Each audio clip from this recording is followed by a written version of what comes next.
We are Beautiful. now fully recording. Well, it's good to be talking to you, ladies. And like I said, how I heard of you was through Brian Division's an interesting hip hop artist. I recently discovered the conscious hip hop music in 2014, and I actually wanted to talk about like your like genre and like style of conscious hip hop a little bit because it kind of like reminds me of a yogi rapping a little bit. So it's kind of got that vibe to it. So how did the artist Pleiiades happen? I mean, the name itself, the art happened because of a need to express a creative energy that I wasn't finding an outlet for. That's what originally created the creative impulse of me even writing music to begin with. And the name Pleiades was in 2016 when I had a moment of realization of remembrance upon certain prior to this incarnation heritage of mine, and where I spent a good amount of years, I guess you could say, in past lives of mine. But not to say that I didn't, in all the years past, acknowledge past lives of mine as well, where I'm in many different places beyond that place as well. So it's not really the I don't recognize it as like my only heritage, but I recognize it as a predominant one that was predominant enough for me to feel inclined to use it as a creator name, to kind of like embed that energy into that which I was bringing forth into creation.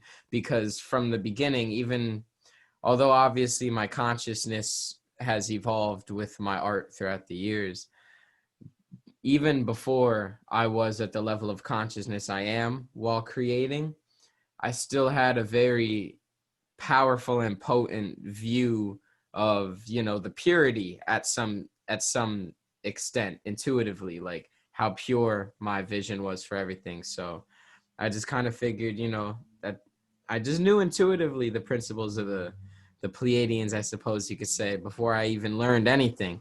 It was just an intuition that, like, you know they approve of pure intentioned ambassadors bringing forth their energy into the realm of humanness, because humans need Pleiadian ambassadors. So someone's got to step to the plate of interstellar politics. So why not start that trend? I mean, definitely name it something different though. Right. Like one thing I find like interesting is like you mentioned like past lives, and I really do feel like we sort of like have like these past lives, especially from me personally from practicing like Hindu philosophy, like my Kundalini awakening in like 2013 that completely like blew my mind. It was like really psychedelic, and I actually like I found that year to be very transforming for me because like it's like what if like everything in the West like consumerism, like we're like taught consumerism, like maybe I don't need all this external stuff, maybe I could actually get this like internally, and that created like the conscious shift. So I believe like even in like maybe past lives, I was figuring that out, and I got there, and I had to like figure it out again. Like, do you believe that with like your past life, like you're still like you're in that upward slope of getting there? I guess getting closer to God, like in like some spiritual practice may say. So what you're asking is that you bringing yourself closer to a wholeness of yourself by remembering your past lives? Right. Yeah. I guess. One thing I'm asking is like, in Hinduism, like, it's like death and rebirth until you merge back to God. So it's basically like we see that's actually good for me to study that stuff more because I'm kind of like the cherry picker of a lot of these books. But anyways, yeah, it's basically how to actually get closer to oneness with the whole like reality universe, and even like oneness with God. I think that's like the goal of like the sadhu, because the sadhu kind of like practices austerities so he can try to so he can actually get all this external focus away and be more internal. So do you feel like you're getting like kind of close to that lifestyle? Like you feel like you're getting like closer to God and like your lifestyle and like everything that you're like doing in life? Like you think we're getting there? You think you're getting there?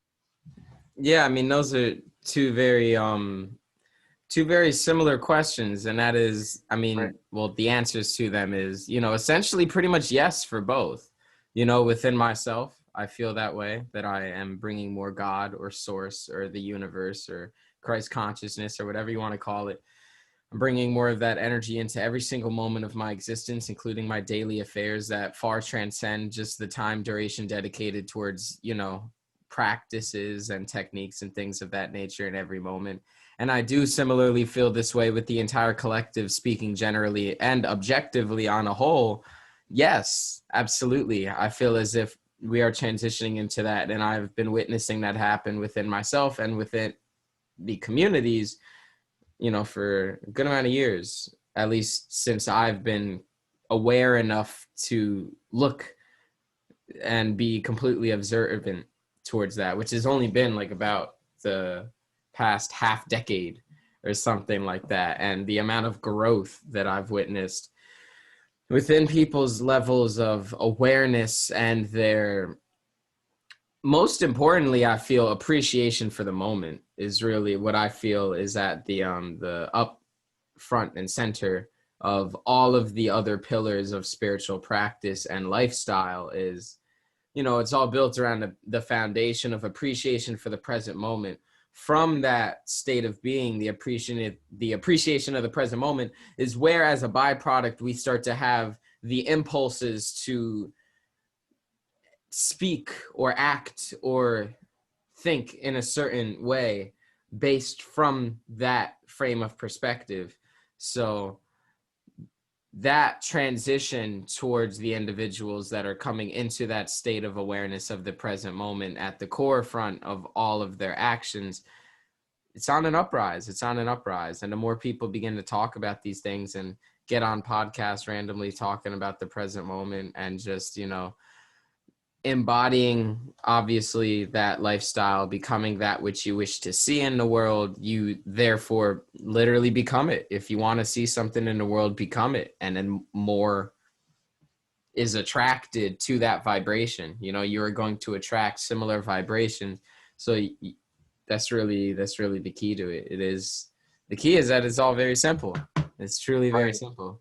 100%. I agree. Especially like the attraction of like who you get in life is like we kind of like match the vibrations with like who we're around. That's why I figured like before I started this interview, I was like, I wonder if I could tune into Pleiiades today. Like that's how I like figured, because I somehow tuned into these people over here. I wonder if I could tune into this being right over here. And it just so happened. And apparently like some like I got this from Ralph Smart, I guess. He said like two frequencies that are separate uh are not able to coexist. Like they're not able to actually be together, so they're separate. So, and also like this, like the ideal of like a guru that like helps someone takes them from like helps them guide them to the from the darkness to the light a little bit. Like I feel like our shadow a little bit is possibly maybe like if somebody has a big light, like if they're shining, like maybe like and they have people that try to crush that light. They have like darkness coming at them, and maybe like they could look at that like maybe I'm actually supposed to meant to rise above it, and actually not in the physical way, in the internal way too. So it's that internal shift. Yeah, it's about how are you viewing that which you are experiencing? What are the emotions and reactions that come up as a result of what you're witnessing as your normal experiences, how are you reacting to that which surfaces, which is going to pretty much govern the rest of your life, is how you react with that right? energy. It governs your reality.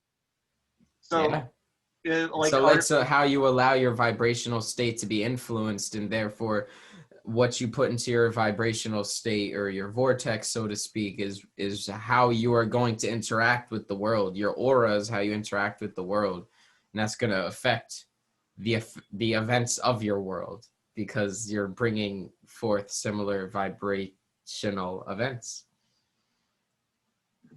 yeah, well, I mean, it makes sense to me. Like, I read this book called "The Practical Neuroscience of Buddha's Brain," forwarded by Jack Kornfield, like a bunch of practitioners. And in the book, it said what what neurons shoot together, wire together.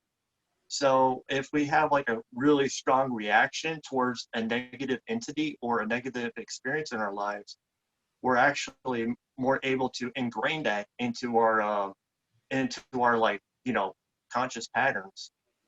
So we could like actually view it's like practicing like meditation is actually viewing these patterns and without judgment, like without attachment.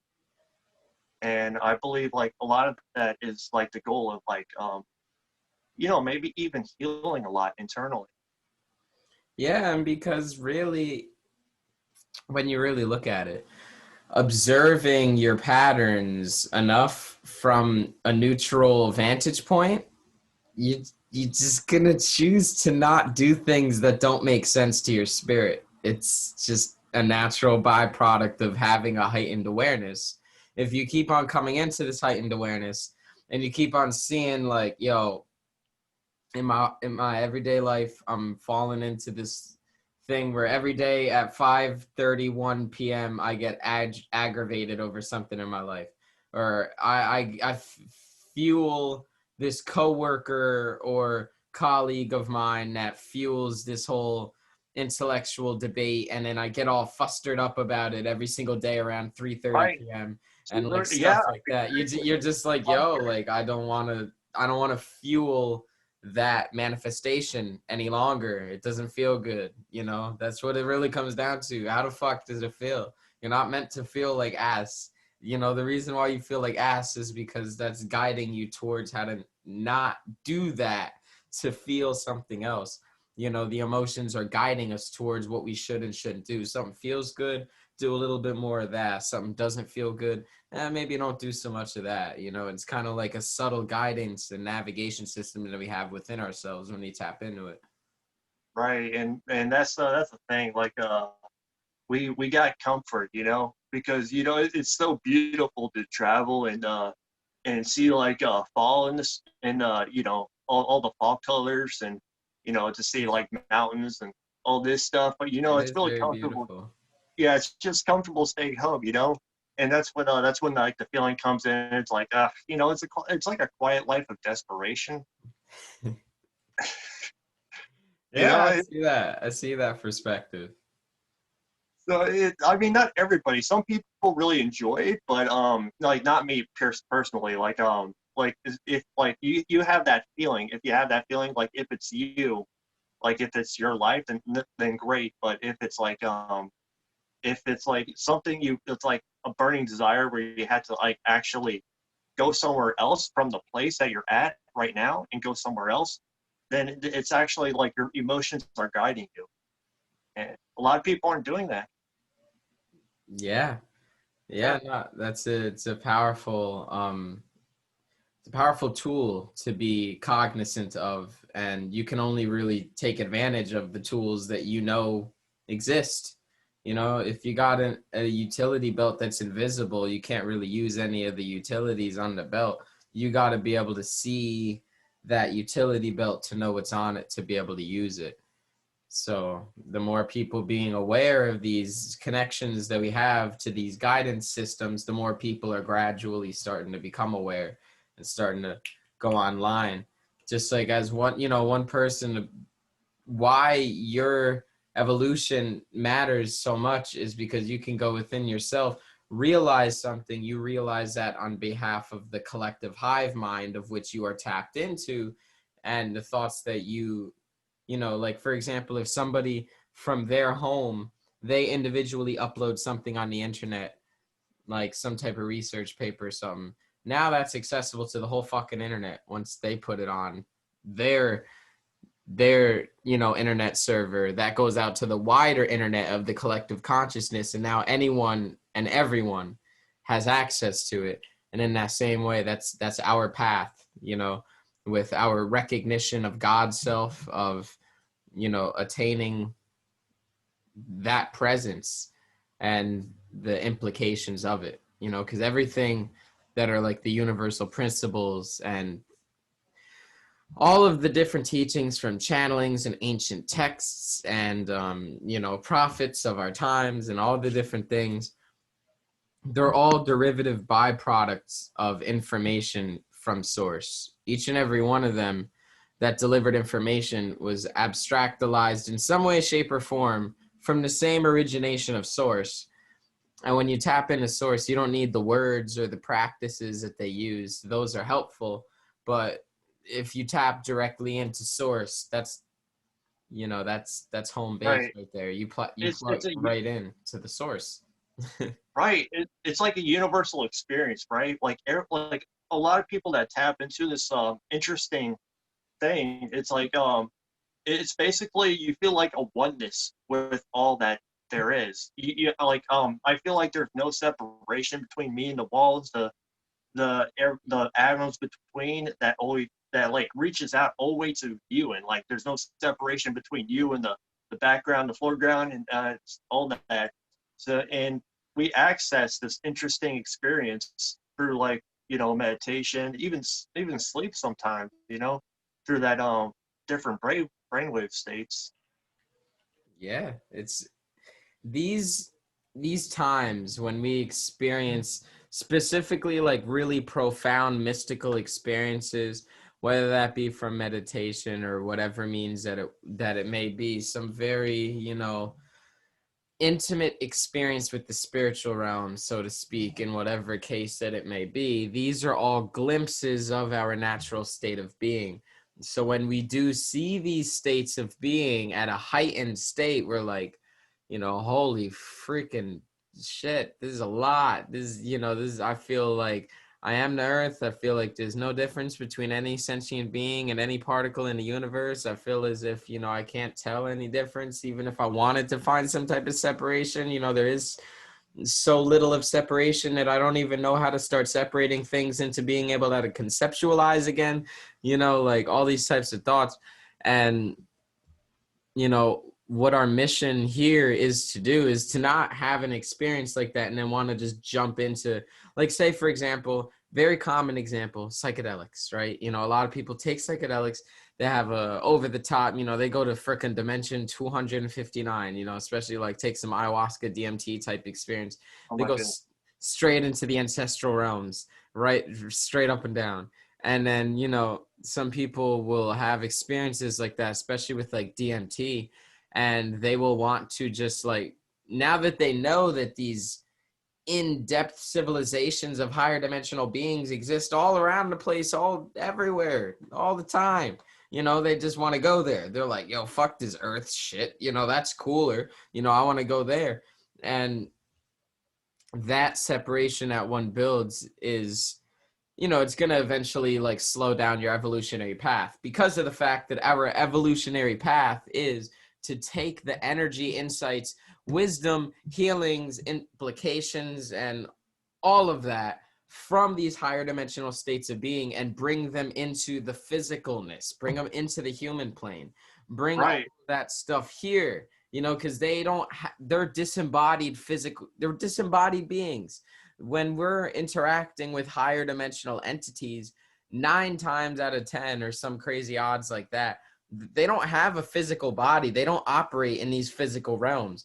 They operate on realms of existence that are higher in vibration and physicality. So therefore, their influence isn't normally able to be influenceable in physicality. So they literally need earth representatives. That's what ground crew is. That's what, you know, That's where we beings get that are the here doing that information work. and Yeah, share it. Oh, absolutely. It's where we get, it's the source of information, it's the source of insights, it's the source of energy, it's the source of guidance, you right. know, it's the source of all that jazz. Okay, I got a good question then. Then, yeah, how can you if somebody like takes this information, but sometimes there's people that bring their ego with it. And what happens? You know, we got this guy that's preaching all sorts of things to people to do harm to others. You know, there's been the creepy guru. You know, there's been stuff like that. So you know, how do you think we distinguish the this negative information from the positive information, or if we even like perceive it? So Yeah, well, I mean, like, you know, the short answer to that is the intuitive discernment is really the best lie detector. Tuning into that, you kind of get like you know, a no bullshit type of alarm, plain and simple. right, your intuition. Yeah, your intuition is a muscle. You got to exercise it. A lot of people have some out of tune intuitions, if you know what I'm saying. From the And base chakra, you know, you got it's that yeah, survival chakra, you know. yeah, it's that chakra that, you know, it's the specifically the three lower ones in general, the solar plexus, sacral, and the root chakra. You know, all of those chakras are normally all types of out of balance with a lot of people, and they're not operating from the chakras above that. And when you are operating from the lower chakras, you know, what you really can do is just breathe through the energy that you're moving through and allowing it to go through. You know, the reason why your chakras are blocked is because you're resisting. If you're going against the flow of an energy, it's going to not be pretty. You know, it's going to get all messy. It's just not nice. You know, the energy doesn't Resistance. like that stuff. So you want to move with the flow of energy, and that's by is really following your intuition. You know, like I'm using very like basic terms with how I'm speaking specifically on this topic because I specifically don't want to like over conceptualize the process or use all these fancy words to dance around how simple it is to truly just breathe, be with your breath, have a question, put the question into the space, and then allow yourself to be completely receptive as to what comes as a ripple, as a byproduct. Whatever it may be a feeling, it may be a vision, it might be a sound, it might be a thought, something might physically happen. You know, it could be anything. You know, just being completely open to receiving. Life isn't about having all the answers, it's about knowing what questions to ask. When you have the right questions, you know, you get profound realizations. Like there's no answers that could compare to a good question. You know, like when you really just allow yourself to be receptive to Okay. answers from all forms of the universe. But what'd you say? Just like to receive the answers, and not only that, but to not hold so much attachment to the answer that one may get. It's not like have the ego so involved, but to actually learn to like let go and view the ego as your friend. And it's wonderful that you said it. Like you know, you're not gonna have all the answers. Like it's like Thich Nhat Hanh said. He tells a story. Thich Nhat Hanh tells that he's a Vietnamese monk. He tells a story about how the guy got shot by an arrow, and he says, "Who shot me with the arrow? Go find him." And somebody said, "We got to help you." And he said, "Help me find the guy that shot me with the arrow." By the time he found the person that shot him with the arrow, he would have died before he was able to transform and heal. Mm. So that's kind of like us. So we have to. So our questions, that's our questions. So there's questions that lead to more questions. So we're not gonna have all the answers, but we can accept for what we have right now. And that is actually the present moment, and to be like more aware of like thoughts that are coming in and all of this. And that actually like brings me to something I want to mention, because I remember I joined your live. It was a mastermind, and when I joined your mastermind, I had no idea what to say. And you just said let source speak through you, and I just went on this flow, and I thought I was gonna like screw up.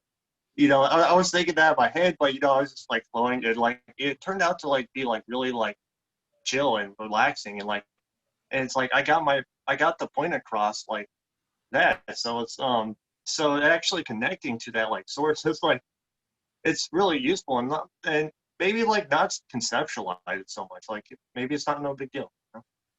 You know, one thing behind that mastermind concept is that when all of us bring our energy towards a specific gathering of conversation and energy exchange, the energy flows into everyone differently. And when, as a collective, we can just be with the energy that's flowing between each individual part, each person that's speaking is getting the awareness of everyone in the mastermind. So everyone giving that one person who's speaking their awareness is giving their energy. Where attention and awareness goes, energy follows. So when we are all focused on one person, whatever that person says, they have the utmost energy that's going to bring them towards the clearest way to articulate it.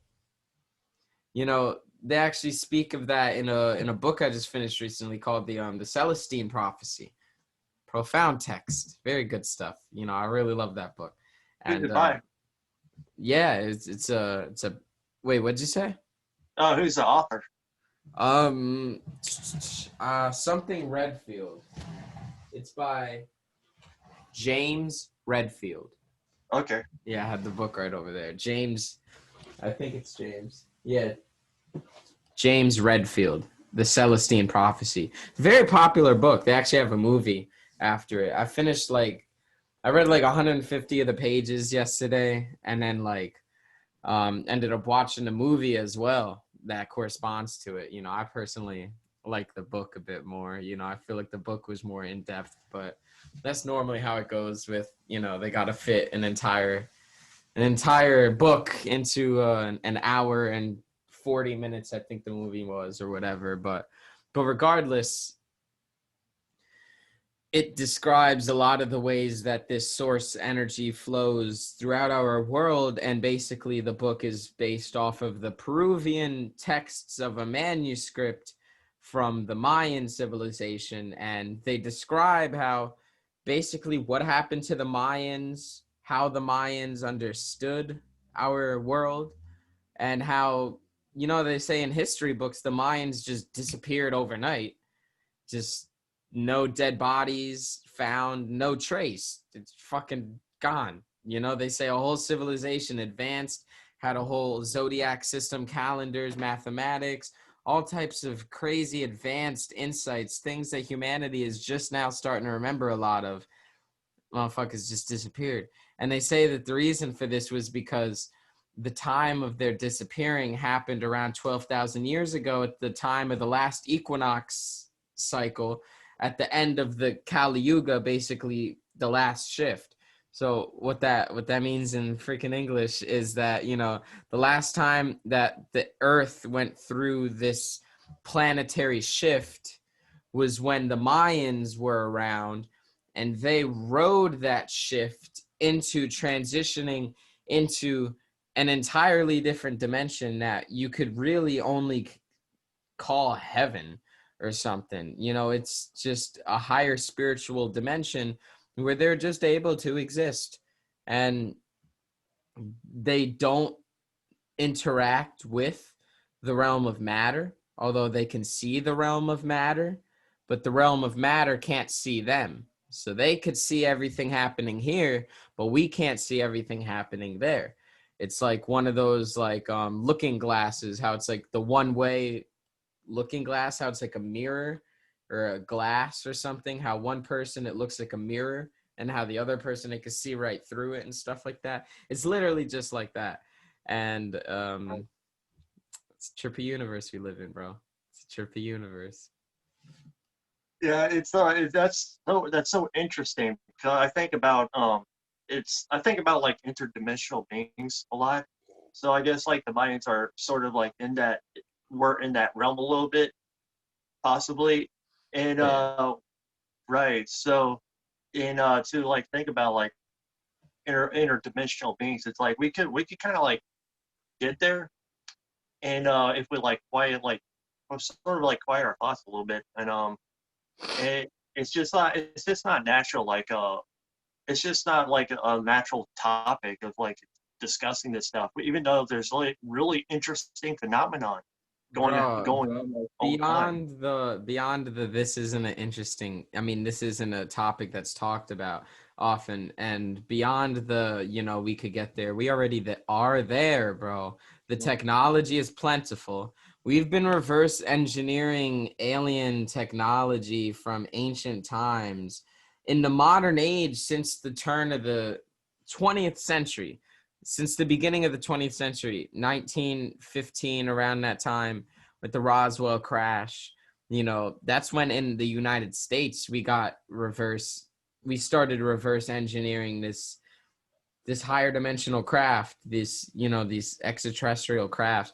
In Germany, it was happening in the late 1800s, not even touching on like, ancient times and the things that they knew and stuff like that. Where do you think that the Mayans got all this information? Who do you think they were in cahoots with? Who do you think that they were, receiving straight up information from? Back in the day, during the time of the ancient Egyptians and stuff, the reason why these hyperdimensional, higher vibrational consciousness beings would incarnate into certain bodies that they just created for themselves and walk amongst the Egyptians casually in these crazy looking avatars and just walk up and tell them the secrets of the universe is because the Egyptians had a belief system that accepted that that's the universe that they lived in. They were like, yo, there's gods in this universe. These gods are able to do shit that we don't fucking understand. All we understand is that they're here to help us.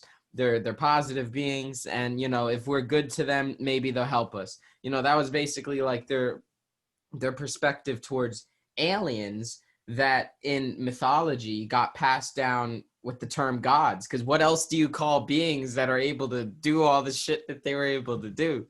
So Right. Oh, that's interesting. Oh yeah. yeah. I've been learning a lot about that stuff. Like I heard the term "sir" came from Cyrus, and it was actually a term created to use to control humanity, and some odd years ago. And so that's where we get the word "sir." And this was by a philosopher and researcher that I was digging into. But it goes crazy. He talks about like he was going to like how they're actually like aliens that invented a lot of these words because words have power, like have energy behind the words. Like like recently, one thing I learned is instead of saying good morning, I say great rising, because morning Mm-hmm. is morn, ing, rising, great rising. So I'm learning to like say more of that, and this is going to like make the topic completely go off topic a little bit, but like it's true. Like it changes like the way I think, because I say these words, and these words kind of like words with positive meaning actually change my mindset. So like even if I'm in a negative mindset, I put on affirmations. Like a lot of people, like I told you about this, like a lot of people wake up in the morning and their mantra is like, I need coffee or I'm pissed. And like I need this. They turn on the news, they're pissed off, they're in traffic. I live like I'm a Westerner. I'm kind of guilty of some things, but like when I wake up in the morning and drink coffee, I say to myself, I'm excited to start my day. I'm I'm happy, I'm healthy, I'm full. I feel like it's so important to like train our minds to focus on what's right because there's so many things we can focus on that's wrong. And especially when we wake up, man. Especially when we wake up, because that's when we have the most connection with our higher conscious mind. And that's when we're in the most, the most sensitivity with our higher mind and our, our higher self, our subconscious mind, things of this nature. That's when we're in the most connection with it, except for when we're about to go to sleep and when we're relaxed and stuff like that. But in the morning, especially the energy of the earth is very conducive towards manifestation around the times, especially 3 to 6 to 8 a.m., 3 to 6 a.m., especially. That's like those witching hours, and then like, shortly after that, you're kind of just riding this, natural high, quite frankly, just if you go outside in the morning and you just like put your bare feet in the earth, ground yourself shoulders length apart, breathe, and sun gaze, you're going to get high. You're going to get high. You're going to get truly high. Chemicals in your body are going to release. That's our natural homeostasis. That's the natural state that our body is supposed to be in, is just in connection with the elements of nature in that way. It And feels it it's the feels best. good. It feels amazing, man. And like I've been saying all along, like those feelings, they're that guidance system. And, you know, like you said, where you guide your energy is where that energy is going to then grow and culminate to then develop into a manifestation of your choosing. And you can choose how you want to place that energy into growth for your day. You can visualize your day. You can be like, yo, I'm excited for today.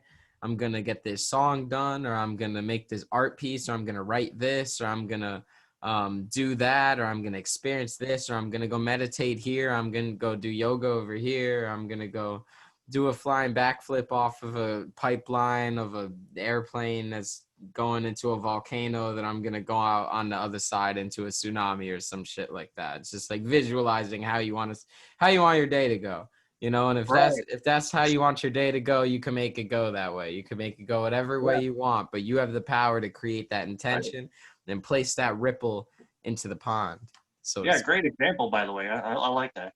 Yo, bro, It's very that's what I wake up and tell myself that I want to do every day. And that's my that's you know that's how I spend my about 8 a.m. to 9 a.m. period each morning. That right. last one especially. I feel that because it's pretty much that's like what's gonna happen to you. Like how you gonna be like in your future. We're kind of like just like getting there. That's like what I noticed when like this is what I've noticed what 2020 is. It's like the reflection of what we are.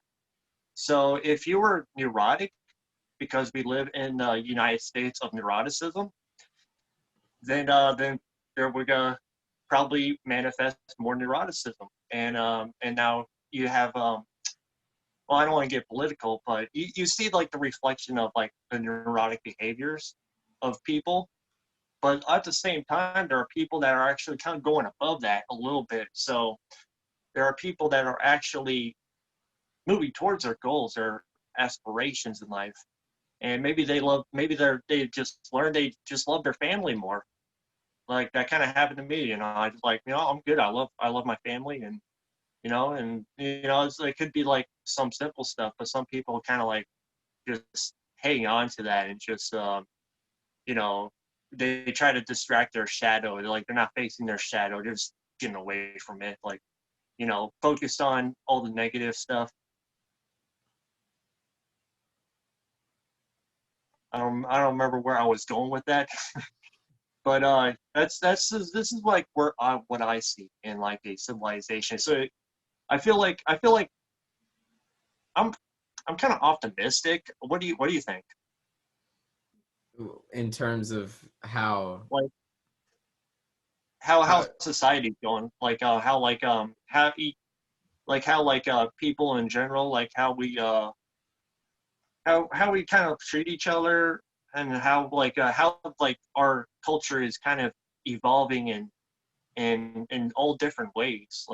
I'm mm. I'm a little positive about that stuff, me personally. Yeah, no, I feel that. Yeah, the reason I asked to clarify was because I thought you said I'm a little optimistic. How do you feel about that? I thought you were asking me if I felt that you were optimistic, but now I understand. And what I That's good. I'm still practicing this, so I'm not a great interviewer. I just have like sales training. That's about it. So I mean, this is good practice for me. But yeah, definitely, I like your opinion.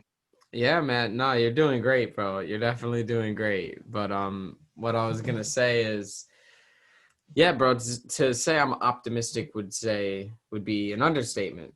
I'm what it definitely seems like from my perspective is every single way that humanity has evolved ever since I started to really take an outside view of it, really for the past 8 years, that I've been like really deeply looking at the world and stuff like that. It's all fell into a very intuitive progression based upon a specific culmination of perspectives that I've, built throughout the years of learning different perspectives of the world, where we are supposedly heading towards, the information coming forth supposedly from the future, things of this nature, and just simply, most importantly, witnessing the evolution of society based upon just my lifetime and my experiences and what I've seen with my eyes. And what it all falls into is the surfacing of that which is now pretty much the divide between heaven and hell, heaven or hell being what you choose, heaven being you follow the love frequency and hell being you follow the fear frequency. Because quite frankly, if in today's world you follow the fear, there's a lot of that. There's a lot of that shit. So it's gonna be hellish. So if you cling on to the opposite, there's also a lot of that. There's a lot of that love stuff going around. You just gotta make the choice to cling on to it. And more and more people are really doing that. And also the big thing that I'm noticing is the divide between the fear frequency and the love frequency is gradually and exponentially increasing. So people are truly either in like hell, like their life is Yeah. really stressful, and or somebody is really riding cosmic bliss waves, like really out here in these clouds, like manifesting dream lives and all types of real magical stuff. And that's the divide that the world is pretty much coming into. And eventually the people that are riding this love frequency are going to pull a Mayan civilization and just, exist on a higher realm of vibration, thereas to just simply, you know, not need to confront the beings of the fear frequency that are making like life hell. Because, any reflection of the universe is still just another fractal of the universe. It's just as valid, just as whole as any other fractal. But, if it's holding you down from ascending to heaven, so to speak, you let go of that shit and it's going to eventually kind of fade off itself. And it's going to keep on going into this downward spiral where those beings that are fulfilling that hellish frequency, they're going to be faced with an opportunity at one point to either, you know, they can't go any further being hellish. So they either stay in this purgatory like state where they stop evolving, or they're given the opportunity to switch and go onto the heaven side and go into the love frequency. Any being doesn't matter how long they've been in the fear frequency. If they consciously make the decision to dedicate their awareness towards the love frequency, they will instantly be able to switch that polarization. Depending upon how much fear or anger or whatever is built up, it'll correspond to everyone's different path. But everyone can always jump sides, so to speak. A being that's of service to self for countless incarnations could one day all of a sudden be like, I'm going to start being of service to infinite creator. I'm going to start trying to just allow my other reflections to evolve, and I'm going to be of service to others. Let's fucking do it. I've been service to self for 2 trillion years now. I'm an old man. Let's try something different. And it could seriously be that simple. Oh man, this is why I wanted to talk to you. This is interesting. So Yeah. I think we could actually bring people up there. Like I think like from my experience, very interestingly. Like we do have the ability to like either bring someone up there if they're willing, but we have that ability if they're willing, then they'll actually like be in that frequency. Like I was talking to my friend, and I guess she was getting she was like kind of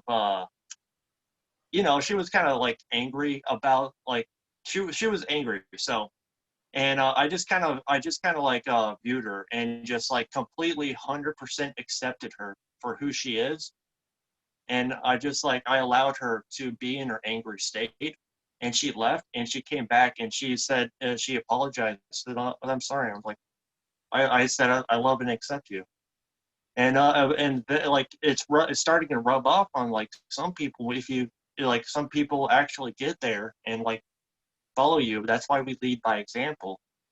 And I experienced this in my own life, like, and I'm sure you have too. Yo, absolutely, man. When you just give people a space to be received, magic happens, bro. Magic Right, happens. Like when you hold space for anybody, they are, if it's a reciprocal openness towards that, it truly can be quite magical. Whereas if there is a lot of resistance, just, there's only so much you could do. If right, somebody even resists you being open to them, you can't do shit about that. But right, really the only thing that you can do in any situation is to just accept somebody's greatest unfolding and having complete trust in the orchestration of their life events based upon your trust that they're in connection with their higher self, and that the events of their life and the events of anyone's life, quite frankly, to be assessed in terms of how well or not well someone's life is going based upon the assessment of your mind. Like, you know what I'm saying? Your higher self has a way of orchestrating life events that is infinitely more complex than the glimpse into one's life situation based upon the perspective of the current egoic mind. So right, if you're following, basically, like, it might seem like, for example, if you're driving on a street and then you suddenly make a left turn and then you make a car crash, right? You get into a car crash. One might think from their life, they're like, oh shit, I made a mistake. My life wasn't supposed to, I was supposed to make a right turn, not a left turn. I shouldn't have gone to that car crash. Woe is me. From the ego perspective, it looks as if, life didn't go according to plan there.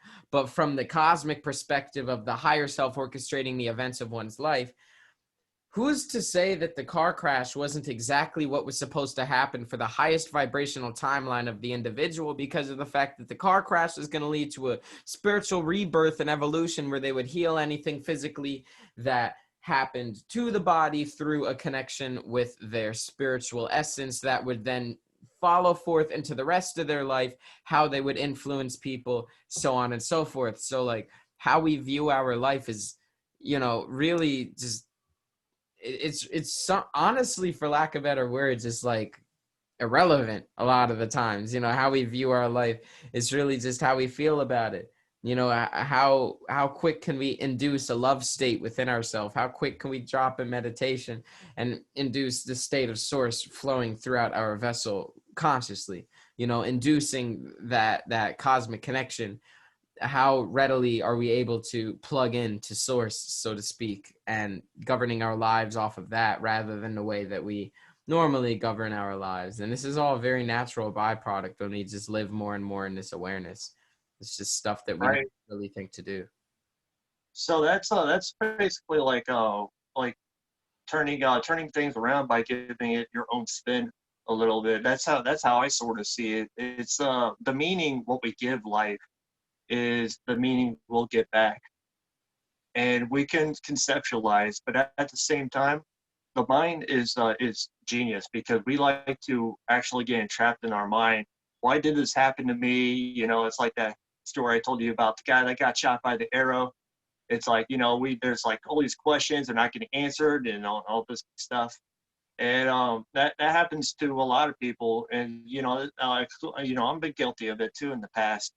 So it's about like getting out of that a little bit and getting more into like spirit, like what Ram Dass said. The longest journey is from the brain to the heart, but they're the closest together. Yeah, you start to, activate that electromagnetic field, and you get that electromagnetism flowing. And once that brain and heart coherence becomes accomplished, so to speak, you start to really do things with your torus field that are superhuman. You're able to do some pretty crazy stuff when you're able to control how your energy interacts within these two major energy centers, that is your heart and your brain. And specifically making the transition into your heart, that is where the epicenter of all of the major energy highways kind of meet at an intersection. And this intersection is where you can really be at the powerhouse of manifestation. That's the cockpit of reality creation, quite frankly, is the heart space. Anytime you're transitioning dimensions, the cockpit of the Merkaba vehicle is the heart center. You hop right in the heart. That's going to flow energy to the other major energy highways, and then you're going to achieve a union to be able to vibrationally enter a vortex of which you really do become in many ways invulnerable and in complete alignment with every force that you need to heal anything within yourself or your world, is by accessing that state of being, which starts by getting in the heart center and just riding that. Right. Yeah, I definitely feel that. It's especially like the vulnerable part. That's a lot of that's is scary. It's we're not really there's not like a really we're not really taught vulnerability, and all that will come from the heart. And once we are more vulnerable about ourselves, we kind of free up a lot of stuff. Maybe even free a lot of despair or depression, and just by being vulnerable and maybe even like talking about it, or just like learning to like let go of all these emotions instead of just drinking coffee and going to work every day and pretending everything is okay. I'm not putting people that down that do have a 9 to 5, but like there are some people that actually do that, that just like they just like they bottle everything up until they like explode like a crock pot, like Yeah, it's so rather than processing it as it comes. right. So that's why I think meditation and viewing this these thoughts without judgment is so important. Absolutely. Absolutely. It's the detachment, man. It's the detachment. When you're able to view life from a vantage point that is detached, you're able to become connected to the infinite perspective source of all that there is. You detach from life to become more connected to it than ever before. That's why they say, if you love something, let it go. You become detached from it to ironically become more attached and connected to it in a way that is unconditional than ever before. So it's like a reverse psychology type of deal. Sounds You know like what an I'm saying? oxymoron, I guess you would call it, or Yeah, exactly. Like an if I use that in the oxymoron. correct context. But Yeah, yeah, that's a great way to explain it. Especially like early on in my journey, what I noticed in very interesting, what I've noticed in like 2012 and like from like the years beyond was kind of like preparing us for like these this like even like this like hard like maybe even like harder times for like externally harder, like and to actually get these tools to actually go within, because I noticed like this conscious shift in 2012 where I had several friends at the same time that actually like they kind of started getting into like meditation and like yoga and like and at the same time like I kind of like got into like more I kind of like saw through like the veil a little bit in 2013. I was like, maybe I could actually like better myself, and then like eventually that's like the path until like hits 2012, and that like actually shows like who you really are. And a lot of people are showing who they really are. They haven't like they kind of haven't like got that. I mean, I don't want to put my ego involved, but like haven't got that like that shift inside. So I don't think it's ever too late to start too. It's never too late. Like literally Nah, eons. man. You could Today, live. You could be. Yeah. now is the best time to start. Now Right. especially, like, now really is 2012. 2012 was the 2012 before 2012. The calendar is kind of like not entirely accurate. That's a whole different discussion. But Right. everything does happen in 12-year shifts as well. I mean, there's many different cycles that occurs. There's 4-year cycles, there's 3-year cycles, there's 25,650-year cycles. You know what I'm saying? All types of jazz. But a big cycle is a cycle of 12, and the last 2012 in the earth, in the calendar, the Gregorian calendar that everyone goes by, that was 12 years before now. And this is when this another 12-year shift has occurred to kind of like bring forth the true 2012, so to speak, using the same calendar systems that the Mayans did when they created their end of the world prophecies, which they never said end of the world. It's just they said that their calendar had an end, and then people said, "Oh, it's an end." That was the end of their Kali Yuga, entering our new golden Kali Yuga rather than the silver Kali Yuga. And so that being said, I don't even remember what got us on that topic of talking that, to be completely real. But Well, it's that's the really end of where we're at. something. Yeah. Yeah, the Well. end of something. The end of something Yeah. is the rebirth of something new. And Right. So there's death and rebirth. That's that's talked about like in Thich Nhat Hanh teaches like in his birthday they don't call it, he doesn't call it a birthday, he calls it a continuation day, because it's a continuation until like until his next life, and that's a continuation day and a continuation day. yeah, So he's just continuing. I love it. Like, he's just existent. Just calling it like just be. He's just in every moment. He's like, yep, another day of continuing my existence. Another right, day, exactly, another just year, being, another just lifetime, another trillion lives of continuing my existence. And that's really all it is. That's really all it is. We're just here to exist. We're here to witness it. yeah, We're here to have eyes and look through them and experience the feelings as a result of that. we really have all day.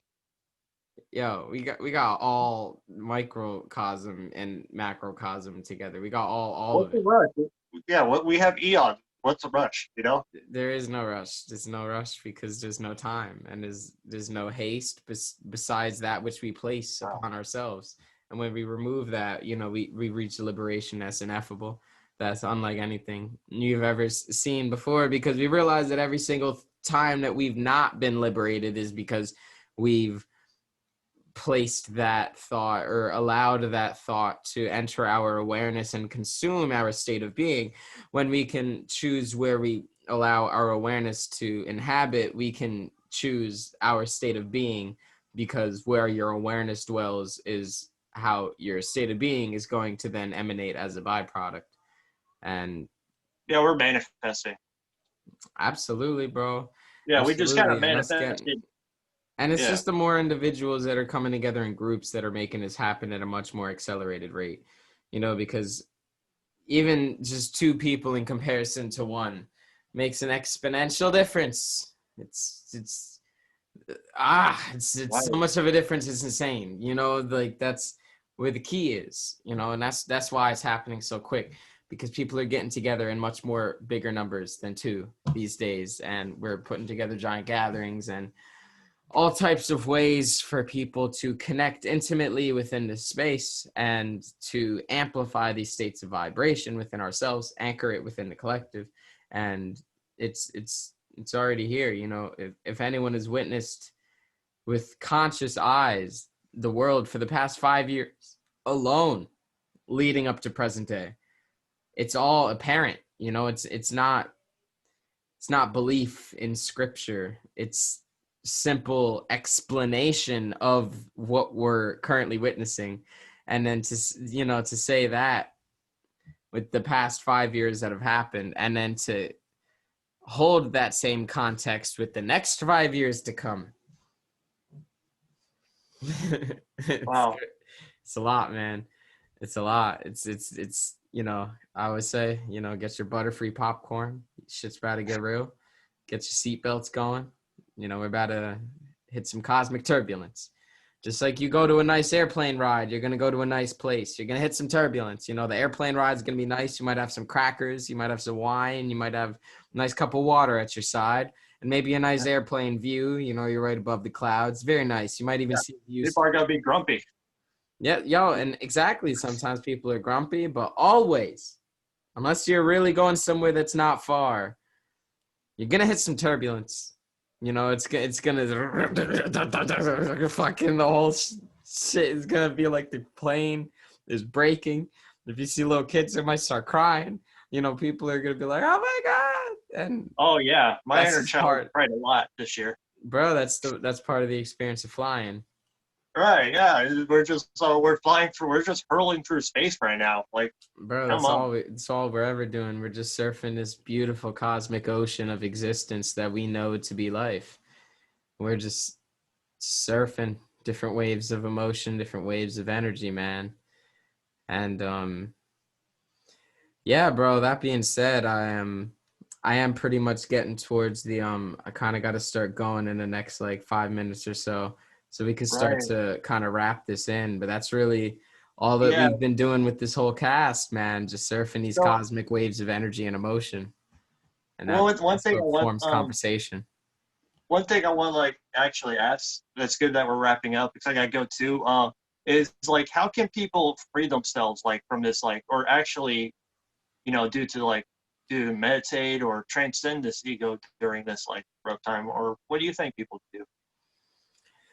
So I feel as if obviously, like we've been articulating, coming within the state of source within yourself is the number one most practical and accessible way to, I suppose, achieve what many call liberation.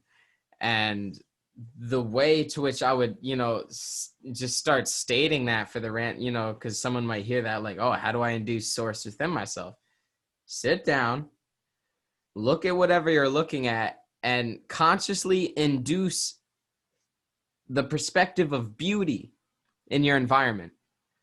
Look for how you can appreciate your surroundings, whether it be people, places, things, anything.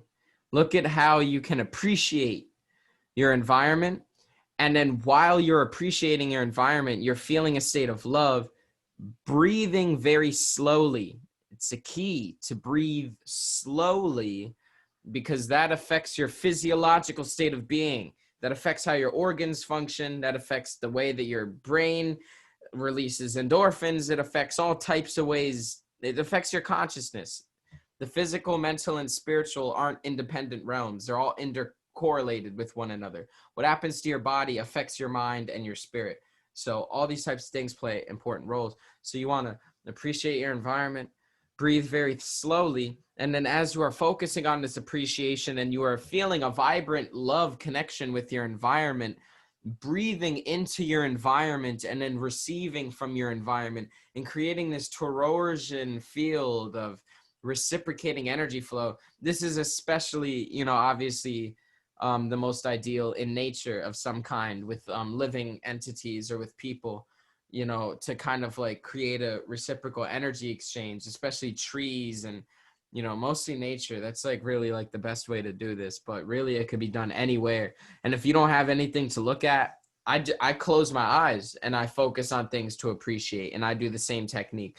And this will bring you very deeply into, it will literally consciously induce a state of love. And love is the same thing as source. Love and source are synonyms. So that's how you can kind of access that in a very just like literally like 30 seconds, 1-2 minutes type of way. And you don't have to cross your legs and do backflips over a mountaintop or something to fucking get there. You know, it's very easy. Yes, Pleiiades, it's been really nice talking to you. I'm glad we had this conversation. I knew it was gonna be magical as fuck. So where can people find you on the social medias? Yeah, so I mean, on pretty much everywhere. My name's Pleiiades, Ple three I's Ades. You can find me there really anywhere that you search on social media, on Instagram, on Facebook, on YouTube. And the main way that I would find to connect with me, and I provide many services and content, and I always recommend just look on my website. It has a digestible way to navigate all the things that I provide. It's just Pleiiades.com, Ple three I's Ades.com. I have healing one-on-one services. I have gatherings that I do physically as well as online. I make music, I make clothes. I facilitate many different things, and it's all on the website. I always forget many things when I talk about it on the top of my head, but yeah, it's all bringing everyone towards the same realization of self. I'm just a reflection of Your you, Patreon, bringing you back to you. Yeah. right? Yeah, I All that. appreciate the opportunity to express, to receive, to bounce some fun conversation off of, to express some energy, receive some energy, and to just be in this frequency of tapped in, channeling some Yeah. information of source to another reflection of source, man. It's always fun. It's always a joy and a pleasure and an honor to be in these spaces and to share. Yeah. Hopefully, there's more in the future. I'm looking forward to it. Absolutely. Absolutely, man. It's been an absolute blessing, brother. We'll talk soon, man. May source be Yeah. with you. Peace out, ladies. Peace Ladies, out. everyone.